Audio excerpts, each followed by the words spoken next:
할렐루야.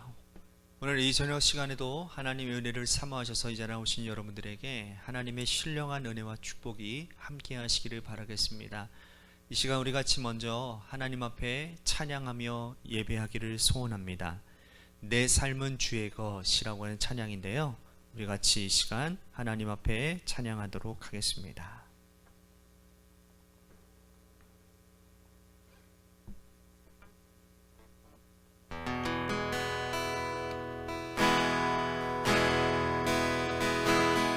주님 내 길을 잘 아시고 내 걸음 아시네. 어둠에서 빛을 내시는 그분을 믿네.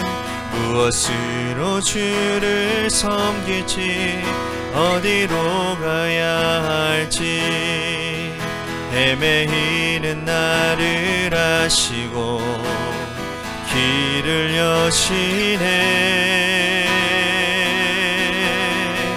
내 삶은 주의 것, 내 삶은 주의 것, 온전한 신뢰를 주께 드리네. 보이지 않아도 믿음으로 걷네. 주 영광 바라보며 주만 따르네. 주님 내 길을 잘 아시고 내 걸음 아시네. 어둠에서 빛을 내시는 그분을 믿네. 무엇으로 주를 섬길지 어디로 가야 할지 헤매이는 나를 아시고 길을 여시네. 내 삶은 주의 것, 내 삶은 주의 것, 온전한 신뢰를 주께 드리네. 보이지 않아도 믿음으로 걷네. 그 영광 바라보며 주만 따르네. 내 삶은 주의 것, 내 삶은 주의 것, 온전한 신뢰를 주께 드리네. 보이지 않아도 믿음으로 걷네. 주 영광 바라보며 주만 따르네. 내 삶은 주의 것, 내 삶은 주의 것, 온전한 신뢰를 주께 드리네. 보이지 않아도 믿음으로 걷네. 주 영광 바라보며 주만 따르네.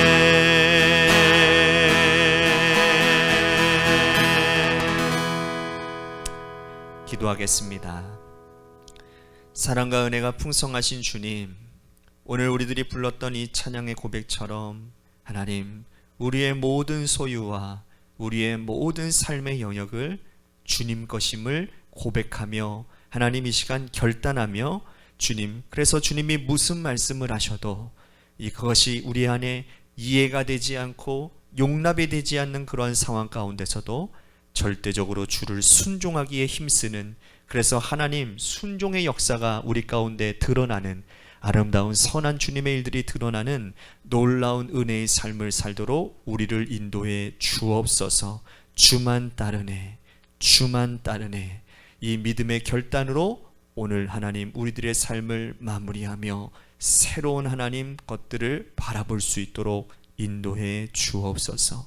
사랑이 많으신 예수님 이름으로 간절히 축복하며 기도하옵나이다. 아멘.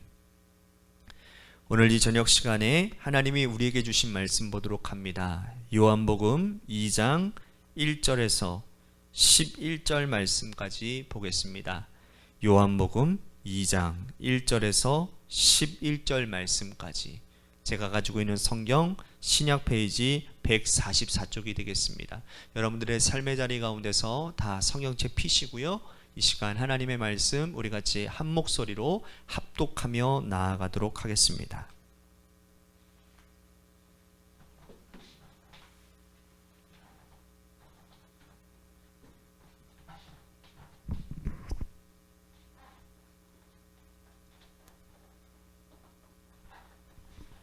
우리 같이 함께 읽겠습니다. 시작. 사흘째 되던 날 갈릴리 가나에 혼례가 있어 예수의 어머니도 거기에 계시고 예수와 그 제자들도 혼례의 청함을 받았더니 포도주가 떨어진지라. 예수의 어머니가 예수에게 이르되 저들에게 포도주가 없다 하니 예수께서 이르시되 여자여 나와 무슨 상관이 있나이까? 내 때가 아직 이르지 아니하였나이다. 그의 어머니가 하인들에게 이르되 너희에게 무슨 말씀을 하시든지 그대로 하라 하니라. 거기에 유대인의 정결 예식을 따라 두세 통 드는 돌 항아리 6이 놓여 있는지라.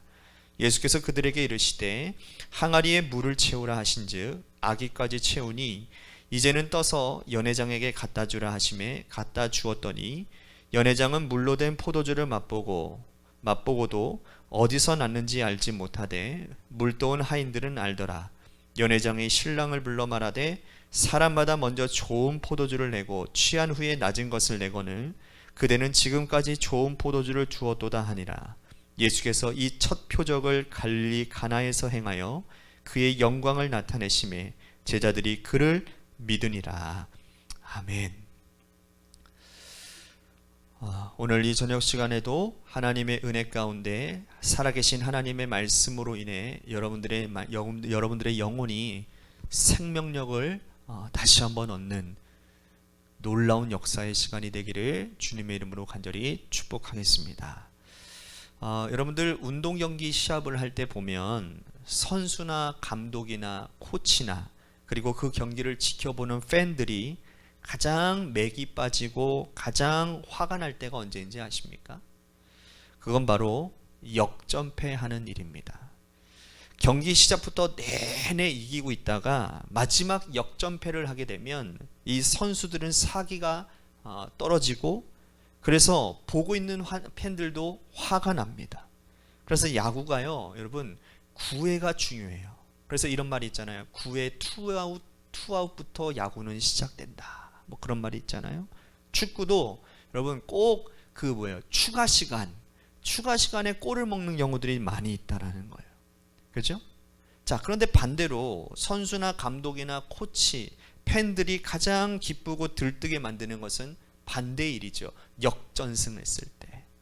경기 시작부터 끝까지 계속 끌려다니다가 경기 막판에 갑자기 경기를 뒤집어 역전승하게 되면 그 경기뿐만 아니라 그 다음 경기에도 영향을 미치게 됩니다. 선수들의 사기는 하늘을 찌를 것이고 경기를 지켜보는 팬들은 더욱더 열광할 거라는 것이죠.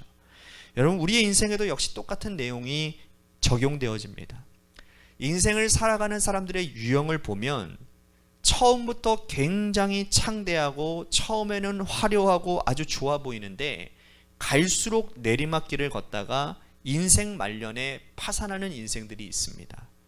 인생 말년이 아주 좋지 못한 사람들이 있다라는 것이죠. 그런데 반면에 처음에는 좀 지지부진해요. 처음에는 뭐 잘 나가는 것 같지 않아요. 그런데 가면 갈수록 좋아지다가 인생의 마지막이 가장 복되고 가장 행복한 사람들이 있다라는 거예요. 우리는 당연히 후자를 좋아하고 그렇게 되기를 원하지요. 그러면 참 우리들에게 이런 질문이 있는 거예요. 어떻게 살아야 우리가 가면 갈수록 복되고 갈수록 행복한 인생을 살 수 있느냐라는 거예요. 오늘 하나님의 말씀이 우리들에게 그 비밀과 그 비결을 알려주고 있다라는 겁니다. 오늘 본문의 배경이 되어지는 자리는 바로 혼인잔치입니다.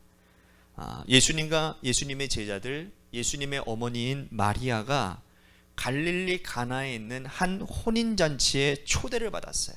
자, 오늘 말씀 1절과 2절 말씀을 보십시오. 사흘째 되던 날 갈릴리 가나에 혼례가 있어 예수의 어머니도 거기 계시고 예수와 그 제자들도 혼례의 청함을 받았다. 자, 예수님과 예수님의 제자들, 예수님의 어머니인 마리아가 이 갈릴리 가나에서 일어났던 한 혼인잔치에서 초대를 받아요. 그런데 본문에 보면 사흘째 되던 날이라고 기록되어져 있습니다. 보통 우리나라는 결혼식 하면 하루를 하잖아요. 하루. 그런데 이 유대인들은 혼인잔치를 일주일 내내 합니다. 그러니까 팔레스타인 어디에서도 이 혼인잔치가 일어나든 모든 친척 일가들이, 그를 아는 사람들이 어디에서부터 출발하든 간에 한 일주일 정도면 이 혼인잔치집에 도달할 수 있는 그 기간인 거예요. 그래서 이 혼인잔치를 일주일 내내 하는 겁니다. 그런데 예수님과 예수님의 제자들, 마리아는 그 혼인잔치에 3일째 되던 날에 그 집에서 초대를 받은 거예요. 자, 3일 정도 되었으면 이 혼인잔치가 흥이 물어익을 시점입니다. 그죠? 그런데 그 잔치집에 한 가지 문제가 생겼는데 이게 보통 심각한 문제가 아닌 거죠. 여러분들이 잘 아시는 문제죠. 3절 봅니다. 포도주가 떨어진지라. 포도주가 떨어진 거예요. 유대인들의 혼인잔치에 포도주는 필수적입니다. 왜냐하면 이들은 이것을 음료라고 생각을 했어요. 기쁨을 더하는 음료. 그러니까 흥을 돋궈주는 가장 중요한 음료가 포도주인데 그 포도주가 3일째 되던 날에 떨어진 거예요. 아직 혼인잔치는 5일이 남았는데 말이죠. 성경에서 말하는 포도주는 기쁨을 의미합니다. 우리 인생도 이제 막 시작했는데, 이제 막 청년기를 지나서 결혼했는데, 아직까지도 살 날이 9만리 같이 많이 남아있는데, 그런데 인생의 기쁨이라고 하는 포도주가 떨어졌어요. 어떻게 해야 되겠습니까? 이제 막 취업을 한 청년들이 취업을 해가지고 기쁜 것도 얼마 지나지 않아 6개월 정도밖에 직장 생활하지 않았는데 직장 생활의 기쁨이 다 사라져 버렸어요. 매일같이 출근하는 것이 이제는 고역이 되고 견디기가 너무나도 어려운 겁니다. 이제 결혼했는데, 이제 막 신혼을 했는데, 그런데 결혼 생활의 기쁨을 찾아볼 수가 없는 겁니다. 이럴 때 우리 어떻게 해야 됩니까? 그런데 우리는 더 딜레마에 빠지게 되는 것은 이 집에 예수님도 계셨고 예수님의 제자도, 예수님의 어머니도 계셨다라는 거예요. 우리는 흔히 이렇게 생각합니다. 예수님을 모신 가정, 내가 예수님을 믿으면 내 인생은 기쁨의 포도주가 사라지지 않을 것이다. 그런데 현실은 그렇지가 않잖아요. 예수 믿는 가정이라도, 내가 신앙생활 열심히 하는 믿음의 백성이라 하더라도 우리의 인생에 기쁨의 포도주는 떨어질 수 있는 거라는 거죠. 아직까지도 갈 날이 많이 남아 있는데, 나는 신앙생활 잘하는 사람인데, 주님을 잘 모시고 있는데 포도주가 상실된다라는 거예요. 이럴 때 어떻게 해야 될까요? 예수님의 어머니 마리아는 이 문제를 가지고 주님께 나아갑니다. 그리고 예수님께 말을 합니다. 포도주가 없습니다. 그리고 나서 예수님의 어머니가 마리아가 하인들을 불러냅니다. 그리고 당부합니다. 너희들에게 예수님이 무슨 말씀을 하시든지 간에 너희들 토달지 말고 그대로 행해야 된다. 단단히 일러둡니다. 예수님께서 하인들을 불러놓고는 하인들에게 이렇게 말씀을 하시죠. 7절과 8절입니다. 예수께서 그들에게 이르시되 항아리에 물을 채우라 하신즉 아기까지 채우니 이제는 떠서 연회장에게 갖다 주라 하시매 갖다 주었더니. 우리는 이 말씀을 단순한 말씀으로 보지만 여러분, 여기에 이 하인들은 굉장한 순종과 선택을 하고 있는 겁니다. 여러분, 그 가정에 포도주가 떨어졌다는 것은 하인들에게 지금 비상 상황인 겁니다. 그런데 포도주가 떨어졌으면 하인들은 선택을 해야 되는데 어떤 선택입니까? 각자 양손에다가 양동이를 들고는 집 밖으로 나가서 온 동네방네 수소문하면서 포도주를 가지고 나야 되는 거예요. 그 구해 와야 되는 거예요. 그렇지 않으면 어머니 마리아가 말한 것처럼 예수님의 말씀에 무엇을 하라는지 간에 토달지 않고 순종하는 것, 이 양자택일밖에 없는 거예요. 즉 포도주를 밖에서 구할 것인지 아니면 예수님을 통해서 구할 것인지 둘 중에 하나의 순종을 반드시 해야 된다는 겁니다. 그런데 하인들은 다행스럽게도 예수님의 말씀대로 순종하기로 결정을 하지요. 그리고 더 어려운 순종은 예수님께서 이 돌 항아리 6개에다가 물을 가득 채우라 하시고는 여기까지는 괜찮아요. 이거를 떠가지고는 연회장에게 갖다 주라는 거예요. 이것까지 순종하라는 겁니다. 여러분, 이게 무척 어려운 순종이에요. 생각을 해보세요. 맹물, 여러분 하인들은 맹물인 걸 다 알고 있어요. 그렇죠? 그런데 이 맹물을 갖다 주었는데 연회장이 맛을 보더니 너 지금 뭐 하는 거니? 내가 포도주 가져오랬는데 너 맹물 가져온 거니? 아마 심한 매질 아니면 죽임을 당할 수도 있고요, 직장을 잃어버릴 수도 있는 것입니다. 그럼에도 불구하고 하인들이 주님의 말씀에 순종했다? 이거는 굉장한 순종이라는 겁니다. 여러분, 우리가 인생에서 포도주가 떨어졌어요. 기쁨이 떨어졌어요.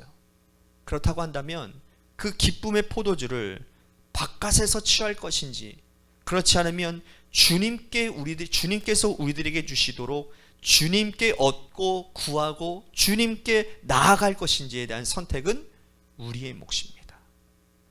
만약에 밖에서 포도주를 구한다고 한다면 그 포도주가 남은 5일간의 잔치를 가득 채울 만큼 풍족한 포도주를 구하지 못했을 겁니다. 하루 이틀 지나서 또 포도주가 떨어지면 그거 어떻게 할 거예요? 우리 인생의 기쁨의 포도주가 떨어졌을 때 주님이 아닌, 하나님의 말씀이 아닌 세상에서, 하나님이 아닌 다른 곳에서 기쁨의 포도주를 찾으려고 한다면 그것 또한 오래가지 못할 겁니다.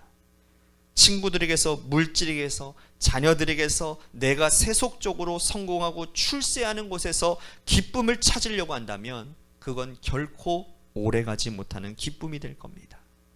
하인들처럼 주님의 말씀 앞에서 순종함으로 기쁨의 포도주를 채워갈 수 있게 되기를 바랍니다. 연회장에게 맹물을 갖다 주었는데 놀라운 변화의 역사가 일어납니다. 9절과 10절 보십시오.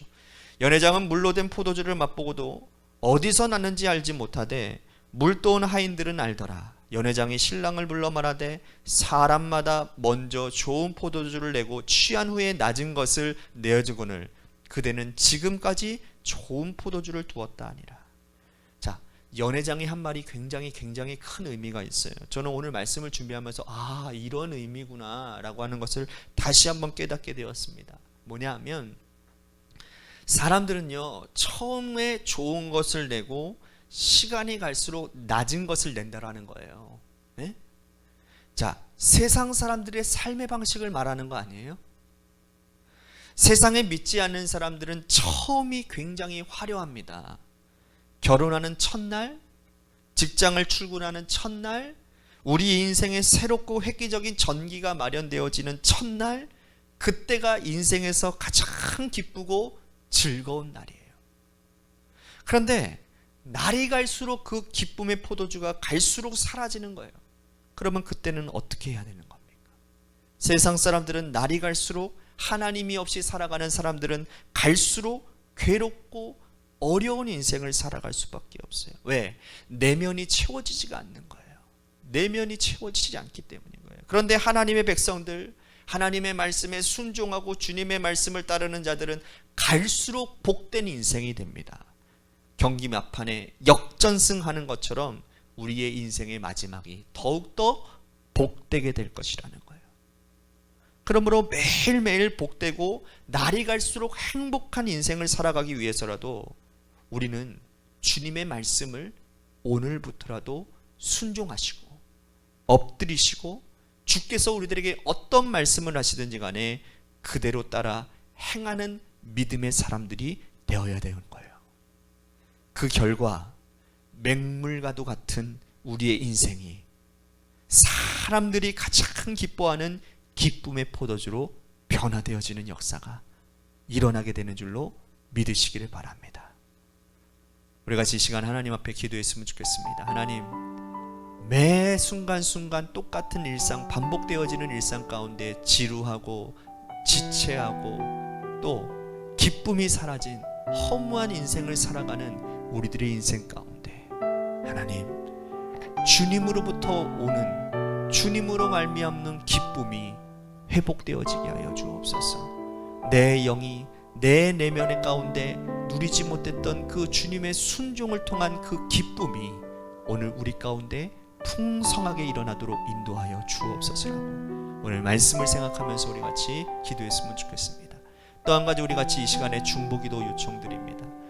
원로 사모님께서 이제 입원하셨습니다. 그리고 입원 기간 동안 이제 수술도 계획되어져 있고 또 이제 통원 치료도 이제 계속해서 병행하면서 치료 과정이 남아 있습니다.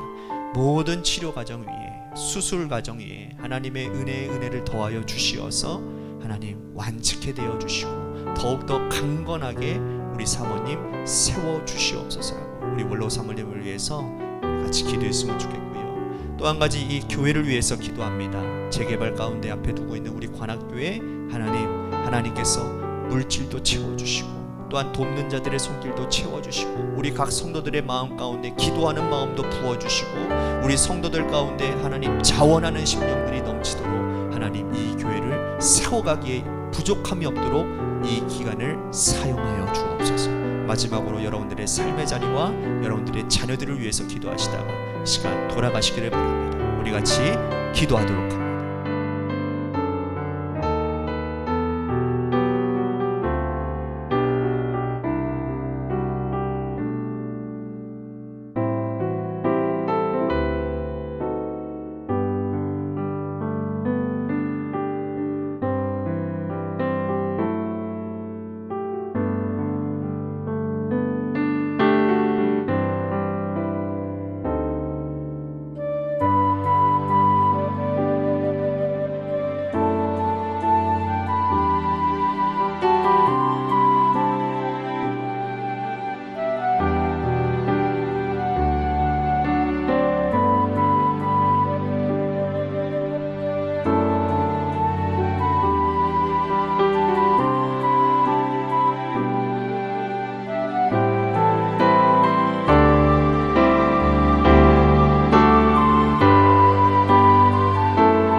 주